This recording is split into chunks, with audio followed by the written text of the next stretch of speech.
गुरु ब्रह्मा गुरु विष्णु गुरुर्देव महेश्वर गुरु साक्षात् परम ब्रह्म तस्मै श्री गुरुवे नमः। ओं नमो ब्रह्म दिव्यो ब्रह्म विद्या संप्रदाय गतभ्यो मंस ऋषिभ्यो महद्भ्यो नमो गुरुभ्यः।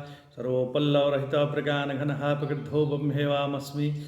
ओं नारायणं पद्मं शिष्यं शक्तिं च तत्पुत्रं पराशरं च व्यासं सुखं गौड़पदं महान्तं गोविन्दमखाशिष्यं श्रीशंकराचार्यमथास्पत्पादं च हस्तामलकं च शिष्यं तं तोटकं प्रतीकान् अस्मद्गुरुसन्ततो मानतोऽस्मि। श्रुतिस्मृतिपुराणानाम् आलयं करुणालयं नमामि भगवत्पादं शङ्करं लोकशङ्करं। शङ्करं शङ्कराचार्यं केशवं बादरायणं सूत्रभास्कृतो वन्दे भगवन्तो पुनः पुनः। ईश्वरो गुरुरात्मेति मूर्तिभेदविभागिने व्योमवक्ताय देहाय दक्षिणामूर्तये नमः। ओम श्री गुरुभ्यो नमः। ओम श्री परमात्मने नमः। हम लोग गीता के 13वें अध्याय का अध्ययन कर रहे हैं। नारायण ब्रह्मा, नारायण ब्रह्मा नहीं, ब्रह्म परमात्मा और भगवान, ये एक ही के 3 नाम है। उसे वेदांती ब्रह्म कहते हैं, योगी परमात्मा बोलते हैं और भक्त भगवान कहते हैं। श्रीमद्भागवत में कहा गया है ब्रह्मेति परमात्मेति भगवानीति शब्देत। तो ईश्वर कैसा है तो यह नहीं कहा जा सकता, क्योंकि ईश्वर के भाव व गुण अनंत है। यह कैसा है केवल यह नहीं कहा जा सकता। यह नियम है कि अनंत का ज्ञान मन बुद्धि से नहीं हो सकता महाराज। इनसे तो शांत और सीमित विषयों का ही ज्ञान हो सकता है। वह सच्चिदानंद स्वरूप है अथवा महादेव हैं, ऐसी श्रद्धा ही करनी चाहिए। तर्क से तो केवल यही पता चलता है कि यह संसार उत्पत्ति विनाशील है, अतः कोई कर्ता होना चाहिए। तो हम अल्पज्ञ, अल्पशक्ति और परिच्छिन्न हैं, इसलिए कोई सर्वज्ञ, सर्वशक्तिमान और विभु भी होना चाहिए। तो वही ईश्वर है जो सभी ऐश्वर्य को धारण किया हुआ है, तथा सभी मतों में ईश्वर के विषय में मुख्य दृष्टि भी यही है।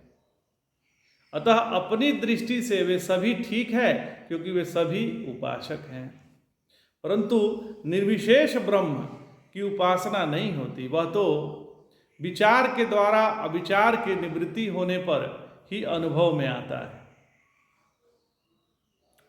यह कहना ठीक नहीं कि वास्तव में वह अनुभव स्वरूप है, ऐसा अनुभव होना ही उसका अनुभव है।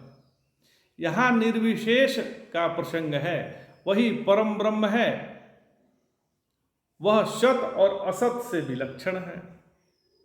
सत भाव कार्य या जागृत को कहते हैं, तथा असत भाव कारण या सुषुप्ति को कहते हैं। वह दोनों से परे है, इसलिए उसे न सत कह सकते हैं और न असत कह सकते हैं। वास्तव में सत और असत कभी हुए ही नहीं, केवल भासते हैं। वे जिसमें भासते हैं वह इन दोनों से विलक्षण है, और वह परम ब्रह्म है। तो वह ज्ञान उसी को होता है जिसे संसार से वैराग्य है। सब भगवान है, यह कहने का तात्पर्य ही है कि सब नहीं है, केवल भगवान ही है। सत और असत कुछ नहीं, केवल मैं ही हूँ। जैसे स्वप्न वास्तव में कुछ होता ही नहीं है, जैसे स्वप्न वास्तव में कुछ नहीं होता, तो स्वप्न और स्वप्न से विलक्षण केवल स्वप्न दृष्टा ही है। वही सब कुछ है और वही सबसे परे है। इस प्रकार अपने को सत और असत से बतलाकर भगवान ने व्यतिरेक दृष्टि प्रस्तुत की है। इससे अर्जुन की जिज्ञासा हुई कि उसके अतिरिक्त क्या है। मन में जिज्ञासा होती है ना। और यदि भगवान सत और सत से परे है, तो ये सत और असत क्या है? इस पर भगवान अपने अनन्य दृष्टि से अपने सविशेष रूप को वर्णन करते हैं। भगवान कहते हैं सर्वतः पाणिपादम तत्सर्वो शिरोमुखम सर्वतः श्रुतिमल्लोके सर्वमावृत्य तिष्ठति। भगवान कहते हैं कि वह सब ओर हाथ पांव वाला है और सभी ओर नेत्र सिर और मुखों वाला है।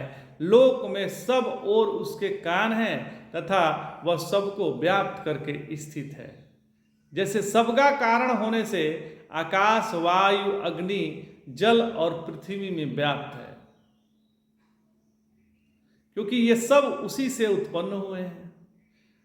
इन सबके अलग भी है, वह इन सबसे अलग भी है।